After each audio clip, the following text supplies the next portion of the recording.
Swayam Prabha. Digital India. Educated India.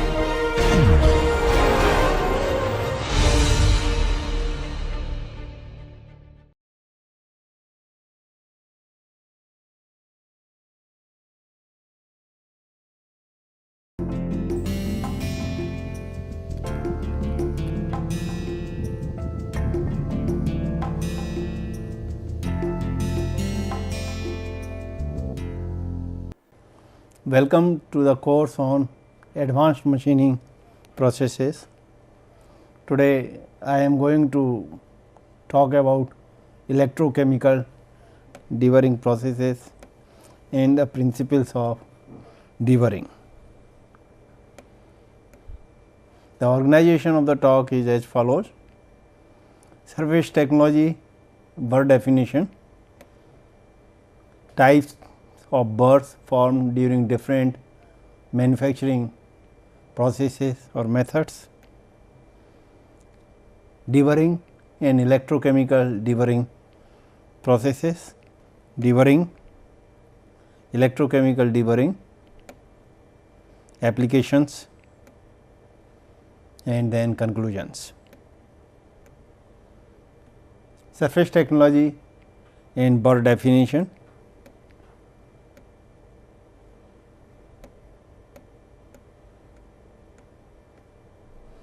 Now, when we talk of surface technology, the surface should have a certain luster, it may have reflection, it may not have reflection, there may be some contact problems with the surface. Fitness, when we talk of fitness, we are concerned with oil and air tightness, electric or thermal conductivity of the surface or the component, friction, lubrication and wear adhesion, magnetic characteristics, fatigue, strength, stress corrosion, rust, plating. Now, there are, when we have these properties with the surface, there are function and performance of the surface of different parts that are to be evaluated. Now, these properties depend on what is the surface texture, what is the quality of the edge, what is surface integrity, which includes micro cracks on the surface, surface texture, residual stresses in the surface, etc. and how can we do the modification of such surfaces. There are various techniques which I am not going to discuss in this lecture, but some of them are like surface hardness, painting of the surface for corrosion resistance, aesthetic better look, or electroplating of the surfaces. Now, various kind of operation conditions and environment also affect these properties which I have just mentioned with reference to the surfaces. Now, surface contours and dimensions, when we talk of this includes the edge quality and surface texture, this also includes surface integrity, and when we talk of surface technology, all these aspects should be considered with reference to the surfaces to be machined or surfaces to be obtained by other different kind of the operations.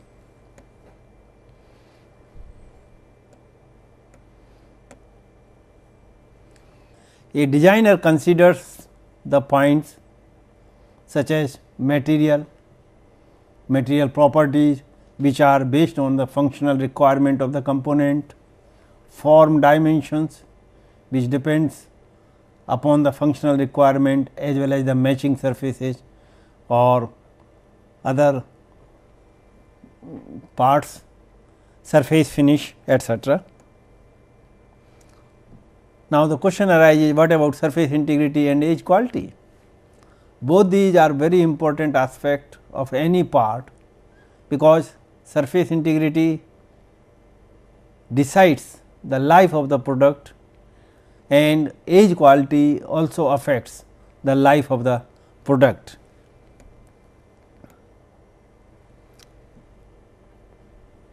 Both these aspects or factors, they affect the performance of the product as well as life of the product.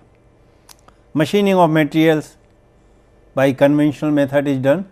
These conventional methods include drilling, milling, turning, shaping, etc. And all these components, they produce the burrs which may be of micro size or macro size, and these burrs are formed mainly on the intersecting surfaces. These surfaces may be 2 or more than 2. Now, these burrs are always undesirable from various point of views, as I will show you later. They affect the performance of the components, and they also have bad effect as long as safety of operators or the users is concerned. So, from different viewpoints, burrs are not desirable, and these burrs should be removed before the component is put into assembly of different systems. Hence, removal of burr becomes important. As you can see here, there are some type of the macro burrs which can be seen with the help of naked eye, and these burrs are normally obtained in drilling operations. 3 types of the drilling burrs on certain AISI 4118 material are shown. Uniform burr is there, then transient burr is there, somewhere these you can see bigger projecting parts, somewhere these are the smaller ones, and then you have the crown burr kind of the things. Now, when you are drilling a hole, you have the entry side of the hole and exit side of the hole, that is entry means where the drill is entering into the workpiece for making a hole, and where drill just crosses or exits or penetrates the whole thickness of the component. So, you can see 2 uniform burrs on the exit side and non uniform burr on the entry side, and these burrs or these burrs both are undesirable and they should be removed or deburred. So, you can see different kind of the burrs over here. Here is another example, 2 identical gas turbine component made from a tough superalloy. The part on the left side had the slots produced by electrochemical grinding that we have already discussed, and the part on the right side was produced by conventional milling operation, and you can clearly see the burrs on the different parts of this particular or different edges of this particular part, and definitely these burrs have to be removed before this part is put for use. This is the gas turbine component made of tough superalloy, slots produced by conventional milling over on the right side, in electrochemical grinding on the left side. Now, these are the burrs that were obtained during very fine hole drilling, and these size of these are the zoomed view of the micro burrs, as you can clearly see, and these are discontinuous in nature. Now, these micro burrs are also equally undesirable.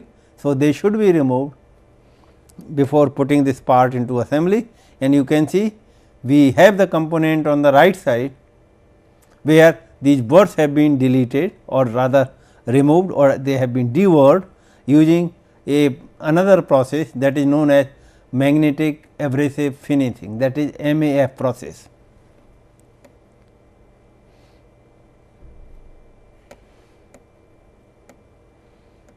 Now, the question is how to define the burr. Before deburring a component, we should know the characteristics of the burr, and to understand the characteristics of the burr, we should be able to define the burrs. Now, here if you see the figure that is shown over here, it has 3 dimensional burr, and the burrs are always 3 dimensional. They have the length of the edge along the burr axis, as you can see here. This is the length of the edge along the burr axis, and you have burr height that is represented by h, that you can see here, and I am just going to mark with red color this burr. Over here you can see this is the burr, if you see from the top side, and this has the thickness also. Thickness is non uniform and it is shown by the symbol T, as you can see here, this is T. So, it has all the 3 dimension length, height as well as thickness. Now, once we know these 3 characteristics or 3 dimensions of the burr, then only we can decide which is the most appropriate deburring method. So, let us see what are the different kind of the burrs that are obtained during different kind of manufacturing operations. Now, if you see the figure here, the first one that is shown here, compressive burr, and this is the picture which is shown there with the arrow, the enlarged or the projected portion. If you see this and if you draw this horizontal line, then this part will form the burr and this should be removed. The burr produced in blanking and piercing operations, in which silk separates from the parent material under compressive stresses. Compressive stresses, this is the punch which is going to blank it or pierce it, and this is the part to be thrown out, not useful. Now, cutting off burrs. Now, when you are cutting off the part, you can see a projection of material left when the workpiece falls from the stock, and this is the kind of the burr you are going to get. Corner burr. Now, you can see here on the edges, this is the burr that you are getting on the component. It is on the intersection of 3 or more surfaces. You can see here the burrs on different intersection of different surfaces. Edge burr.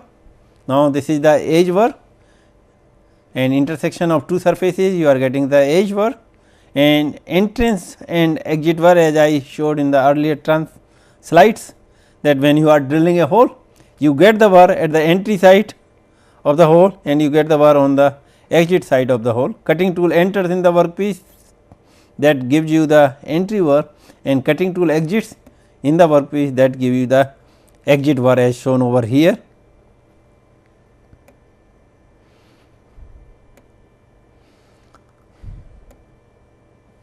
Here you see feather burr, which is very clearly shown over here. Fine or thin burr is there. Flash burr.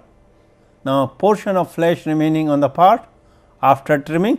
So, these burrs or this flesh portion should be removed before putting it into assembly. Then there is a hanging burr, loose burr, not firmly attached to the workpiece. A little force on this one will separate out the burr portion from the parent material or the workpiece. Roll over the burrs, you can see a special shape of the roll over burr. Burr formed when it exits over a surface and allows the chips to be rolled away, and that is why it is known as roll over burr. And tear burr, you can see formed from the sides of the cut as the tool tears the edges. You can see the irregular edges over here, and they are something like the burr, and they should be straightened and smoothened before really putting this part into assembly purposes. Now, functional problem with the burrs. Now, definitely these burrs are hindrance in proper performance of the part. There are functional problems. You can have it while you are manufacturing, then the parts with these burrs handling becomes difficult, machining also becomes difficult. Then when you are assembling, they may not assemble properly, because in between the two assembling parts or matching parts, this burr will come into picture, and this will not allow you to apply proper force, or it will damage one of the two parts. Positioning also becomes difficult because of the presence of the burrs. Checking or inspection and mounting are endangered when the burrs are present in the machined or the formed parts. Workpiece. Now, if burr are left and you have put the part into assembly, then what will happen, that after some time corrosion will take place on the part, and even if you have applied the coating will peel off from the part wherever you have the burr. So, corrosion is prone on the part where you have the burrs left, crack formation in loading, and whenever you apply the load, burrs are sharp edges and large amount of pressure will be acting on the burrs compared to the rest of the part, and when larger pressure is acting, then burr will penetrate inside the component and a crack may develop during the loading of the part, and once the crack develops, then it may propagate and fail the component. Wear and or breakdown by loosened burrs may take place, breakdown of the component or breakdown of the system itself may take place. Even if one component fails, the whole system may stop functioning. So, it concludes from functional problems point of view that the component should be properly deburred before really it is used or it is put to the assembly. Now, there are some physiological problems also. It is not only functional. Injury may take place due to the presence of the burrs. If you are by mistake, knowingly or unknowingly, you are touching it and burr is there, fine burr is there, then bleeding from your finger or thumb or some part of the body may start taking place. So, injury during processing, assembly, maintenance and repair of the component with the burr may take place. Then if we go to utility, problems during gripping surfaces is there, because burrs are there. So, you will not be able to grip it properly, even if you are gripping with the help of the robot, it will not be very proper because of the presence of the burrs. Gripping of the tool and handling elements also becomes a problem. Now, there are certain aesthetic aspects also. When you have the component with the burrs, it always looks ugly, although it may be performing functions properly, but it will not look good. So, there are the problems in advertisement of such components or such products, in selling these products and in using these products which are not properly deburred. So, it really forces you to do the deburring before putting these components into the use. So, deburring becomes an important operation of any manufacturing activity if the components are finally left with the burrs. Then there are various methods or various types of the methods which are used for deburring purposes. First category includes mechanical type of the methods. I am not going to discuss them in detail. I am basically going to concentrate in this lecture on electrochemical deburring, but I will just mention the names of different types of the deburring methods. Mechanical deburring methods include tumbling, blasting, etc.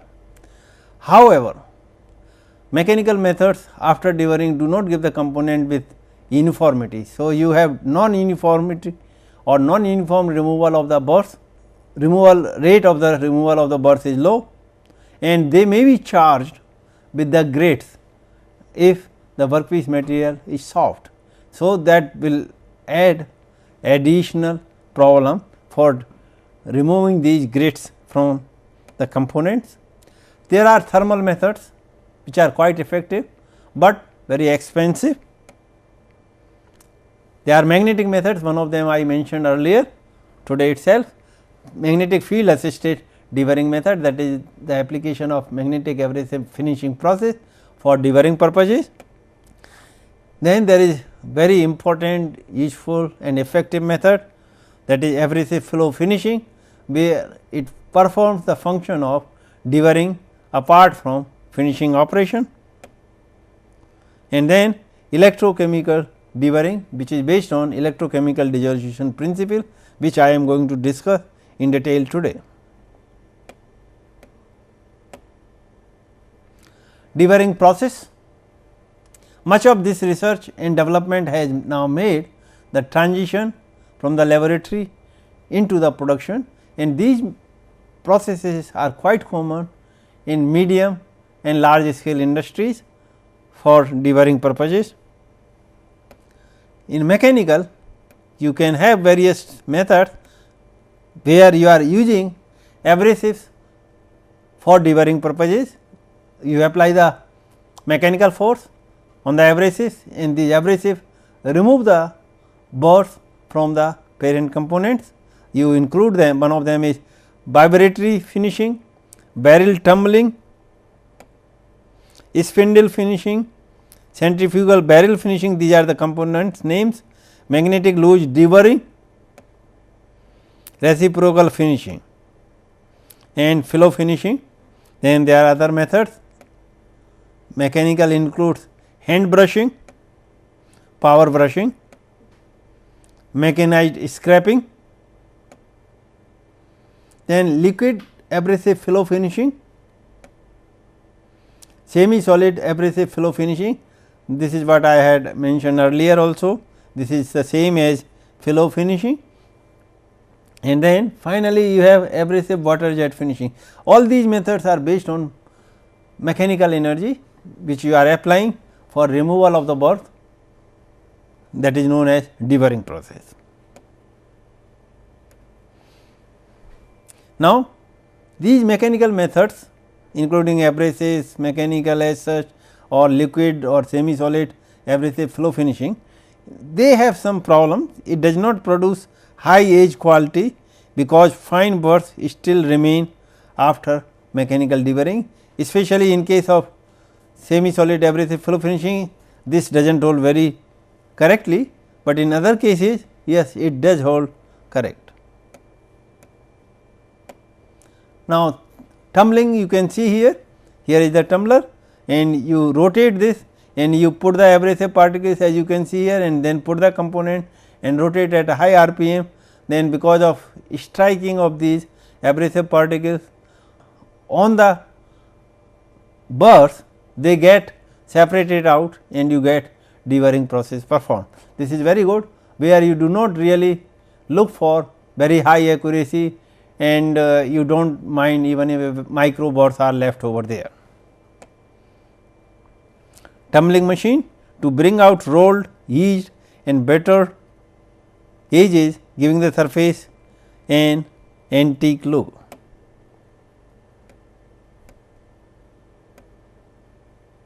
Soda blasting, just like you can see here, this is the contaminant surface where you want to clean it, and you can blast a certain material, hard material. It can be blasting of abrasive particles, just like in case of abrasive jet machining, you can use the abrasive jet machining for deburring purposes.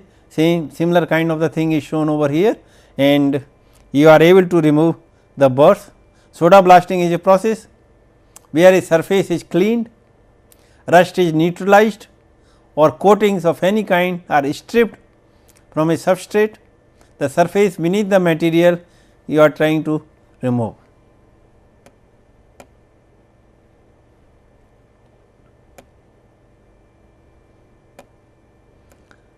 thermal dewering, it has many, there are various versions of thermal dewering.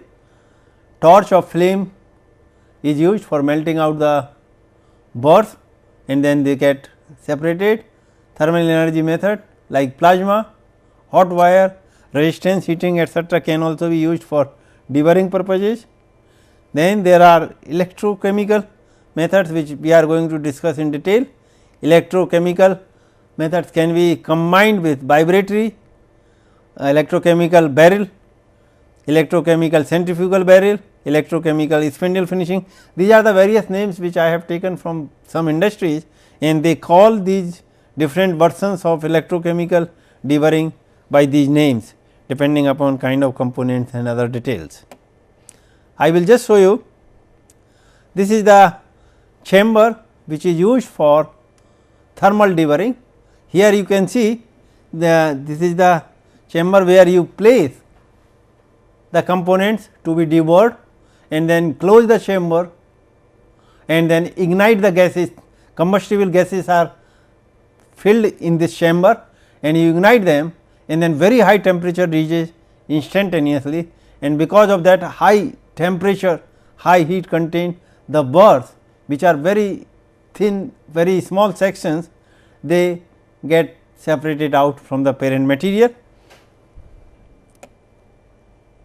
Now, you can see the component here, this is the component before thermal dewering and this is the component after thermal dewering, and you can clearly see the difference in the quality of the component.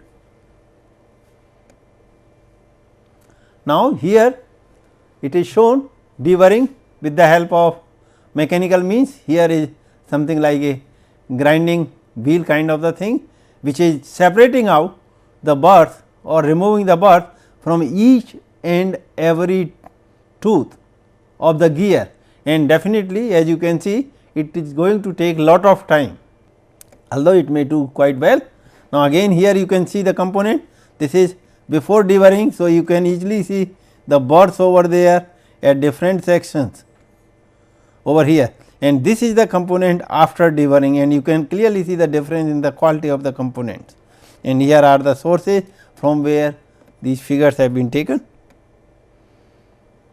Now, you can clearly see, now these are the kind of the burrs when you put it in this particular chamber, and these are being very small in section, very high temperature like 3000 4000 degree centigrade, they get separated out and you get this kind of the edge after removal of these burrs. You can see the difference in this as well as this. So, this is such kind of surfaces or edges rather can be obtained after thermal dewering. This is quite effective, but the initial investment is very high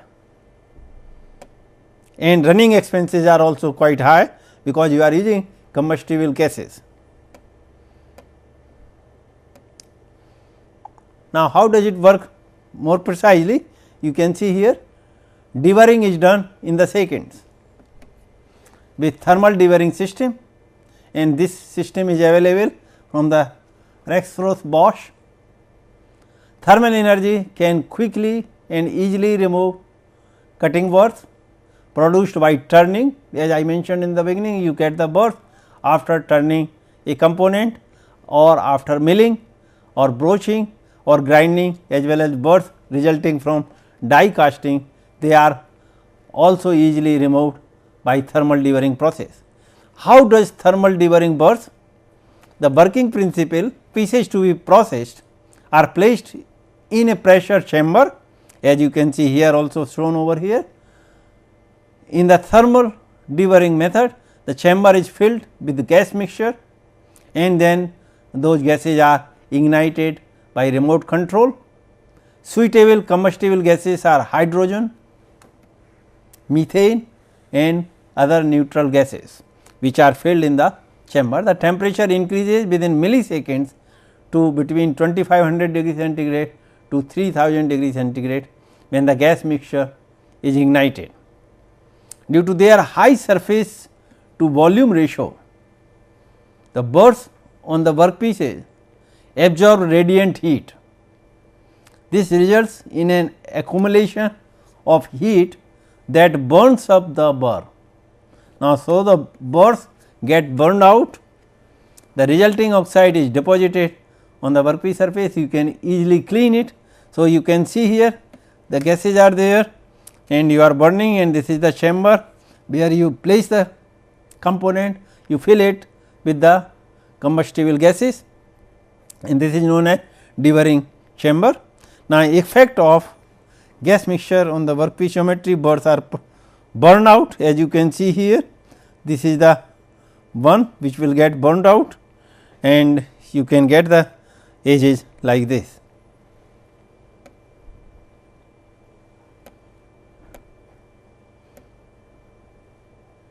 In case of chemical deburring, chemical barrel finishing, chemical spindle finishing, chemical vibratory finishing, and chemical magnetic loose abrasive finishing I mentioned earlier. Let me see what is this working principle of electrochemical deburring.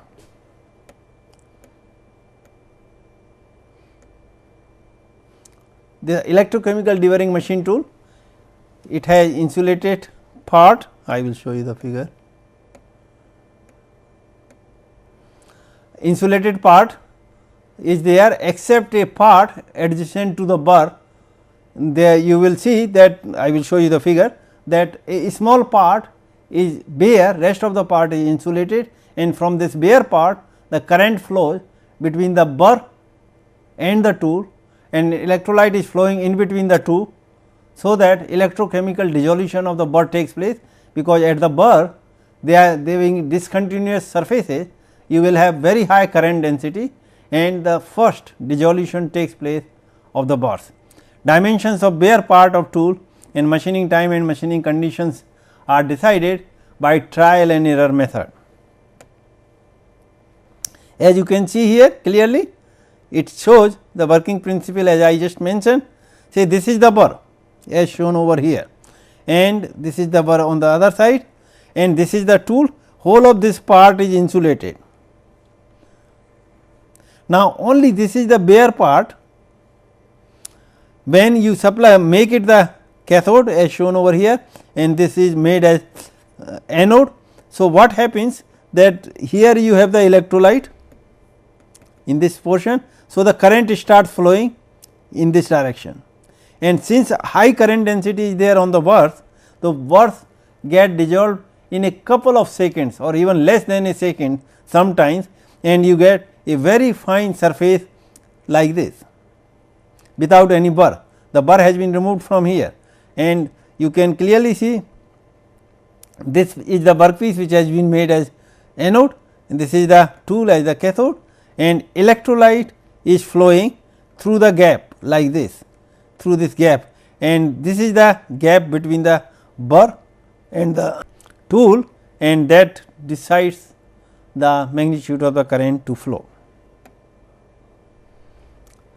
In electrochemical deburring, current, electrolyte flow rate and electrolyte pressure are all low as compared to electrochemical machining, because the amount of material that you are removing is just a burr which has very small magnitude of material, very small amount of material. Tool is stationary, as you can see there is no feed given to the tool, and it is a matter of couple of seconds or less than couple of seconds. It is useful in inaccessible areas. Now, this area where we have shown over here is inaccessible, you cannot do the deburring mechanically so easily, you cannot use the tumbling method so easily, even the thermal method may be difficult. So, in such cases electrochemical deburring is the best method, and it is useful in inaccessible areas where other methods do not work. Electrolyte normally used may be sodium chloride, NaCl, or sodium nitrate depending upon the material properties or workpiece material properties. This electrochemical deburring machine tool consists various part systems or subsystems, electrolyte supply system. Some of the things I have already discussed while I was discussing the electrochemical machining process. Here high velocity electrolyte flow takes place, but definitely the electrolyte flow velocity is much lower than what you get in case of electrochemical machining. Then electrical power supply, again the current is smaller or rather much smaller as compared to electrochemical machining. Mechanical structure for workpiece and tool mounting, you have to have the workpiece mounting, you have to have the tool mounting. So, you need full mechanical structure, just like a ECM machine, you also have electrochemical devouring machine. Then you have to have sludge separator, because electrochemical dissolution is taking place. So, sludge is formed and sludge should be separated out, the electrolyte should be properly filtered out before really it is recirculated. A flexible tool electrode for removal of burrs at the intersection of curved edge. Now, passages, this is also important, because as I mentioned that inaccessible areas are easily devoured as compared to other methods by this particular process. So, let us see, this is the kind of the tool, flexible tool electrode for removal of burrs at the intersection of curved passages. Here one is the insulated spherical tip and two is the copper tip with a hole for electrolyte supply. This is the one which is going to really remove the burr, and you can see here electrolyte supply is there and you will get the electrolyte supply all around. So, that there is the electrolyte between the tool and the workpiece gap. Then 3 is the spring and 4 is the PVC sleeve, that is the electrically non-conducting material. So, that current will be flowing only through this particular part, and there has to be the part to be devoured somewhere here or somewhere here, and copper shank press fitted to the spring, that is the number 5 over here, that is this one. Now, for various types of the material you can use various kind of the electrolyte, like carbon and low carbon steel, you can go for 5 to 15% sodium nitrate and 2 to 5% sodium nitrite. Copper alloys 5 to 15% sodium nitrate, aluminum alloys 5 to 15% sodium nitrate, and stainless steel you can go 5% sodium nitrate or plus NaCl. So, you can see here the electrolyte concentration is also comparatively low as compared to the cases of electrochemical machining. The applied voltage is the same, in the same range as in case of ECM. Current density also quite high and devouring time is much smaller as compared to the ECM process. So, let us see, this is the another component which can be electrochemically devoured. It is not easily accessible also, as we can see here, that this is the burr and this is the burr, you cannot remove these burrs easily. So, you have the tool and electrolyte is flowing all the way through this one as well as this one, and here is the gap, where gap is shown there, the gap between the burr and the bare part of the tool, and the current will flow and this will quickly dissolve the burrs from there, and it will take only few seconds, and this component has been made as anode, as you can see here, and the tool has been made as cathode, that is shown over there, and there are locators and other things. So, that the tool is fixed at the right position for devouring purposes. If you see on the right side, these are the shapes of the edges obtained before devouring and after devouring, and you can clearly distinguish the difference between before devouring, this is before devouring and this is after devouring. And you can, this is the enlarged view, and for other kind of the edge, and you can clearly see the difference between the devoured tracings from micrographs of the devoured samples, as you can see here. Here this also may be the devoured one, but the burr left or non uniformity is more compared to this part as well as this part, but in some cases it can be treated as a micro burr, then this burr should be removed either by abrasive flow finishing process or magnetic abrasive finishing. So, you can treat it as a micro burr even after electrochemical devouring. All this will depend upon how you select the tool, how you select the time of deburring and how you select the type of the electrolyte.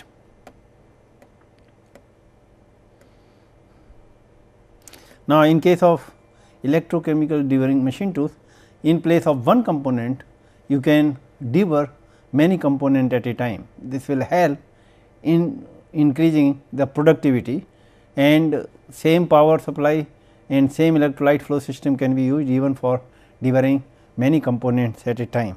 And there is a company called IIT in India which makes such, and this is in Bangalore, and this makes such kind of the electrochemical deburring machines where many components can be deburred at a time.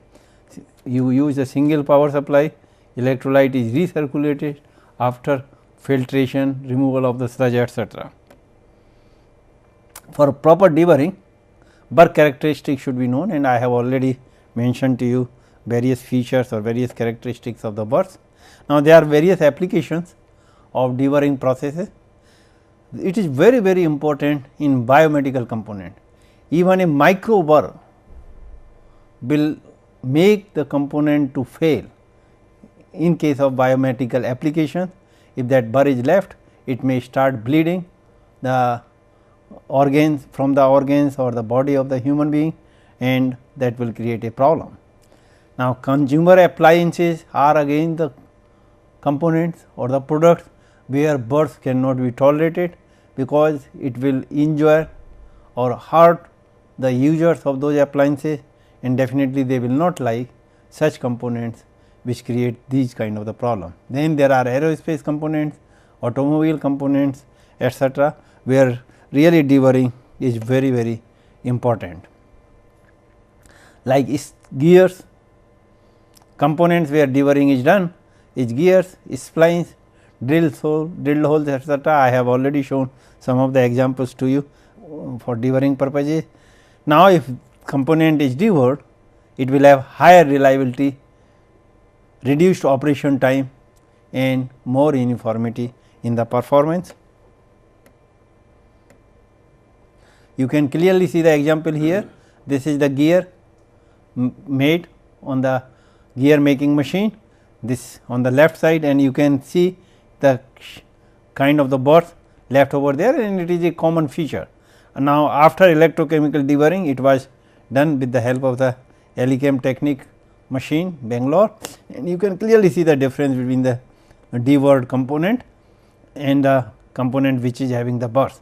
So, this clearly indicates the very useful application of the deburring process. So, from this talk we can conclude that electrochemical deburring is an accurate and comparatively fast deburring process, and this is also less expensive in as compared to many applications. Thank you very much.